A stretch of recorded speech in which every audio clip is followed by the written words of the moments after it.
এই জন্মগতভাবে যে ক্লাব ফুট, এই যে পা বাঁকা, এটা কিন্তু চিকিৎসায় ভালো হয়।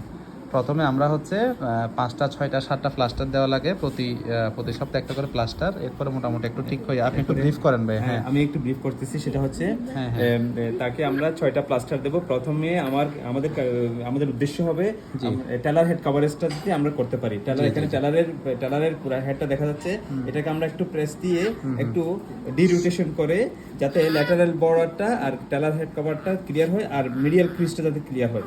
আমরা যখন একটা পর্যায়ে এই অবস্থায় চলে আসতে পারবো, আরো একটু যখন ল্যাটারালি চলে আসতে পারবো, তখন সার্জন কি করবে, ট্যানোটোমিটা করে ডরসিফ্লেকশন 120 ডিগ্রি ডরসিফ্লেকশন করে দিয়ে আমরা তাকে 21 দিনের জন্য প্লাস্টারটা দিয়ে দেব। এখন হবে কি, আমরা সিরিয়াল প্লাস্টারগুলো 7 দিনের জন্য দিয়ে দিব।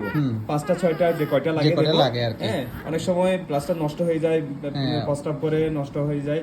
তারপরে এইভাবে দেখতে দেখতে আমরা 5-6টা প্লাস্টার দিয়ে একটা পজিশনে নিয়ে আসতে পারলে তাকে ট্যানোটমি করবো। ট্যানোটমি করার পরে এই ডেনিস বোন স্প্লিনটা দিয়ে দেব। এটা আমরা টোটাল কয়দিনের জন্য দেব? এটা দিব হচ্ছে, এটা একদম 4 বছর বয়স পর্যন্ত চলবে, চেঞ্জ হতে থাকবে। এবার ও তো সাইজ অনুসারে চেঞ্জ হয়ে এটা হচ্ছে 6 নাম্বার, আমরা এটা বাড়তে এটা 15 নাম্বার পর্যন্ত চলে যাবে ইনশাআল্লাহ। এটা চিকিৎসা 100%। হ্যাঁ, আমরা ইনশাআল্লাহ পিরানি স্কোর দিয়ে পঞ্চায়েতি মেথড দিয়ে আমরা এই কাজটা করি। এটা খুবই একটা ভালো একটা ইন্ডিকেশন, আমরা কাজটা করতে পারবো ইনশাআল্লাহ।